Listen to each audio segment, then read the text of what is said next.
10 penyesalan keuangan yang paling sering dialami di usia tua.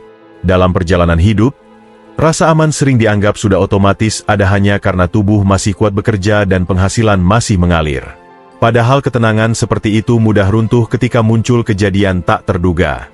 Banyak orang baru sadar saat usia mulai naik dan kebutuhan kesehatan meningkat, sementara tabungan darurat tidak pernah benar-benar disiapkan sejak awal.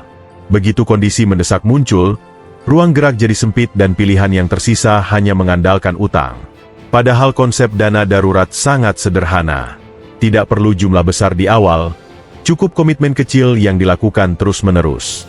Simpanan yang ideal biasanya setara 6-12 kali kebutuhan bulanan, ditempatkan khusus untuk kondisi yang tidak bisa diprediksi. Namun penundaan sering terjadi karena merasa masih mampu bekerja keras dan mengumpulkan uang kapanpun. Pemikiran seperti itu justru membuat banyak orang terjebak di masa tua.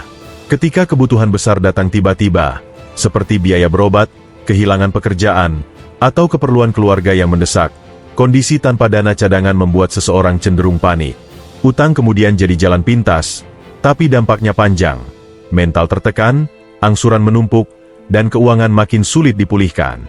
Berbeda dengan mereka yang membangun dana darurat sejak dini. Walau jumlahnya tidak besar, kebiasaan disiplin membuat hidup terasa lebih stabil.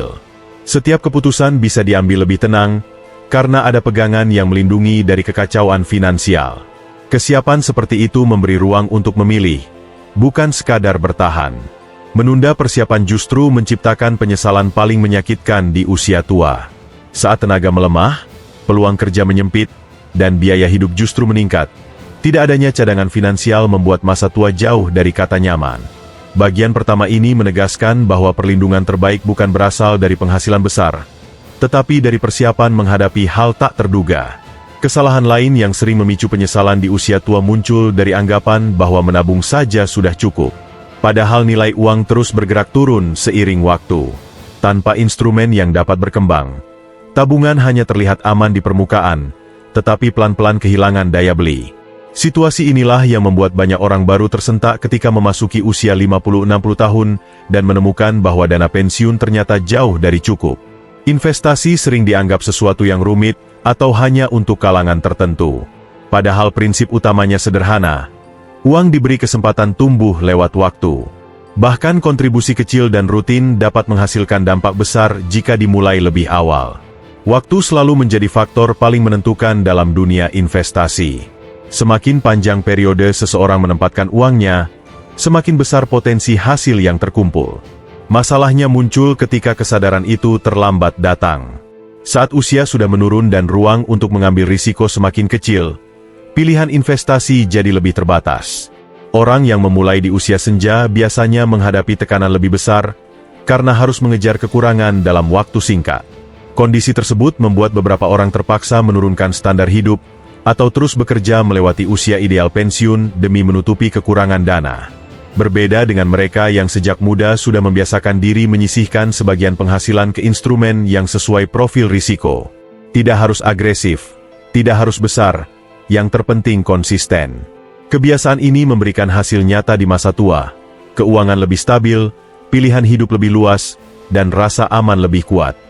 Setiap kenaikan nilai investasi menjadi bukti betapa pentingnya memulai sedini mungkin. Bagian kedua ini menekankan bahwa menunda investasi membuat masa depan finansial jauh lebih berat. Membangun kebiasaan berinvestasi bukan soal mengikuti tren, tetapi langkah penting agar hari tua tidak diwarnai kepanikan karena kekurangan dana. Salah satu penyesalan terbesar di usia lanjut sering muncul dari kebiasaan membantu orang lain tanpa mempertimbangkan kondisi pribadi. Sikap baik memang berharga, tetapi ketika dilakukan tanpa batas, justru bisa menjadi bumerang bagi diri sendiri. Banyak orang merasa tidak enak menolak permintaan bantuan, terutama jika datang dari keluarga atau teman dekat. Perlahan-lahan tabungan terkuras, rencana pribadi tertunda, dan stabilitas finansial mulai bergeser tanpa disadari. Permintaan bantuan biasanya datang dengan alasan mendesak. Ada yang membutuhkan uang untuk berobat, menutup cicilan, atau sekadar menambal kebutuhan yang tidak terencana. Ketika situasi seperti itu berulang, seseorang dapat terjebak dalam pola memberi tanpa memikirkan keberlangsungan keuangannya sendiri. Lebih buruk lagi, tidak semua bantuan dikembalikan. Ada kondisi di mana hubungan baik dimanfaatkan oleh pihak lain yang tahu bahwa permintaan mereka akan selalu dipenuhi. Di masa muda, kondisi seperti ini mungkin masih bisa ditoleransi karena penghasilan masih stabil. Tapi memasuki masa tua, ketika pendapatan menurun dan kebutuhan kesehatan meningkat, beban tersebut berubah menjadi tekanan yang sulit dihindari. Banyak orang yang akhirnya menyesal karena terlalu mengutamakan keperluan orang lain dibandingkan keamanan dirinya. Rasa sungkan berubah menjadi penyesalan mendalam ketika tidak ada cadangan lagi untuk menghadapi situasi sulit. Sikap membantu tetap dapat dilakukan, tetapi perlu batas yang jelas. Keuangan pribadi harus berada di posisi aman sebelum memutuskan untuk memberikan bantuan finansial. Dengan cara itu, niat baik tetap berjalan tanpa mengorbankan masa depan. Menjaga keseimbangan antara empati dan logika adalah langkah penting agar tidak terjebak dalam kesulitan di usia tua. Bagian ini mengingatkan bahwa kebaikan hati perlu diimbangi dengan perlindungan terhadap diri sendiri. Kesadaran tentang pentingnya perlindungan kesehatan sering muncul ketika kondisi tubuh sudah tidak sekuat dulu. Saat masih muda, banyak yang merasa asuransi hanyalah beban tambahan dalam pengeluaran bulanan. Rasanya seperti membayar sesuatu yang belum tentu digunakan. Namun pandangan itu berubah drastis ketika usia bertambah dan kebutuhan medis mulai meningkat. Biaya berobat, tindakan medis, hingga rawat inap bisa menghabiskan tabungan dalam waktu singkat jika tidak ada perlindungan yang memadai. Asuransi kesehatan sebenarnya bukan sekadar produk finansial, tetapi bentuk perlindungan dari risiko yang tidak bisa diprediksi. Ketika seseorang baru mencoba mendaftar setelah kondisi tubuh mulai menurun, seringkali prosesnya menjadi jauh lebih sulit. Premi bisa jauh lebih tinggi, manfaat tidak selengkap yang diharapkan, atau bahkan permohonan ditolak. Situasi inilah yang membuat banyak orang akhirnya harus menggunakan seluruh tabungan hanya untuk menutupi biaya rumah sakit. Di usia tua, biaya kesehatan biasanya menjadi salah satu pengeluaran terbesar. Tanpa perlindungan, tekanan finansial bisa menjadi sangat berat. Ada banyak kisah ketika seseorang terpaksa menjual aset penting atau meminjam uang hanya untuk bertahan melewati masa perawatan. Kondisi tersebut seharusnya bisa dicegah jika perlindungan kesehatan sudah disiapkan sejak kondisi tubuh masih stabil.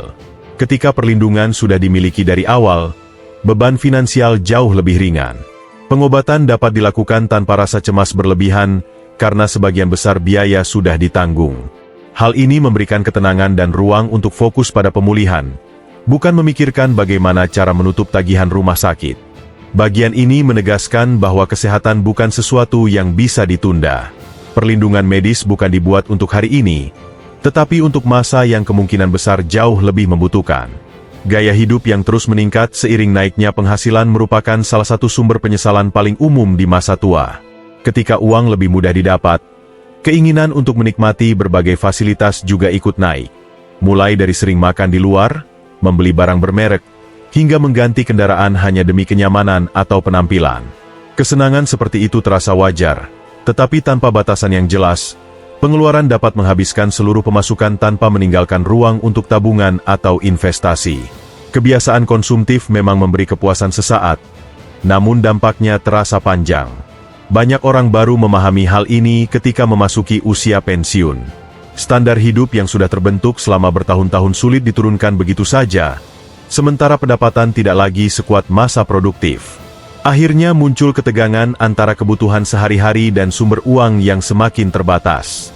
Kondisi ini menjerumuskan sebagian orang pada kecemasan, rasa tidak aman, atau bahkan kembali bekerja meskipun tubuh sudah tidak seprima dulu. Gaya hidup sederhana bukan berarti menahan diri dari segala bentuk kenikmatan. Yang lebih penting adalah kemampuan mengatur prioritas. Menikmati hasil kerja boleh saja, tetapi perlu diimbangi dengan persiapan jangka panjang. Dengan begitu, seseorang dapat merasakan kenyamanan di masa muda tanpa mengorbankan ketenangan di masa tua. Sebaliknya, gaya hidup yang tidak terkendali dapat menciptakan lingkaran masalah finansial. Pengeluaran yang terus naik membuat tabungan sulit tumbuh, sementara investasi tertunda karena setiap pemasukan habis sebelum sempat dialokasikan. Di usia tua, konsekuensinya terasa sangat berat.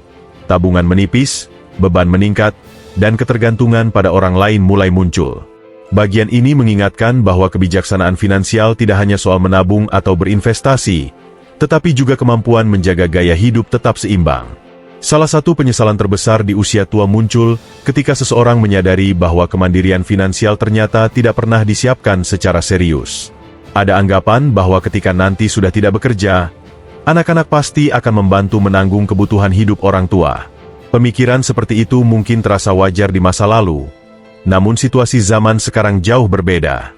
Anak-anak memiliki beban finansial sendiri, mulai dari biaya tempat tinggal, kebutuhan keluarga, hingga tanggung jawab pendidikan anak mereka. Ketika orang tua terlalu bergantung, tekanan tersebut dapat berubah menjadi konflik atau kecanggungan yang sulit dihindari. Kemandirian finansial bukan berarti tidak ingin menerima bantuan sama sekali, tetapi lebih pada kemampuan untuk tidak menjadikan anak sebagai satu-satunya sandaran. Masa tua seharusnya menjadi masa menikmati ketenangan, bukan masa penuh rasa sungkan karena sering meminta bantuan. Banyak penyesalan muncul karena dulu tidak merencanakan tabungan pensiun, tidak menyiapkan hunian sendiri, atau terlalu lama nyaman dengan pola pengeluaran yang tidak terkontrol. Kepemilikan rumah juga menjadi faktor penting dalam kestabilan masa tua. Tinggal di tempat sendiri memberikan rasa aman yang tidak bisa digantikan. Sebaliknya, mengandalkan kontrakan atau sewa ketika pendapatan menurun justru menciptakan kecemasan baru. Risiko kenaikan harga sewa, permintaan untuk pindah, atau keterbatasan uang membuat banyak orang menyesal karena tidak mencicil rumah sejak usia muda. Hunian sederhana sekalipun memberikan kebebasan dan ketenangan yang tidak ditemukan ketika tinggal di rumah sewaan. Bagian terakhir ini menegaskan bahwa perencanaan masa depan bukan sekadar tentang jumlah uang yang disimpan, tetapi tentang kemampuan mempertahankan martabat dan kemandirian. Dengan menata keuangan dari awal, mulai dari dana darurat, investasi, perlindungan kesehatan, hingga pengelolaan gaya hidup, masa tua dapat dijalani dengan tenang tanpa bergantung pada siapapun.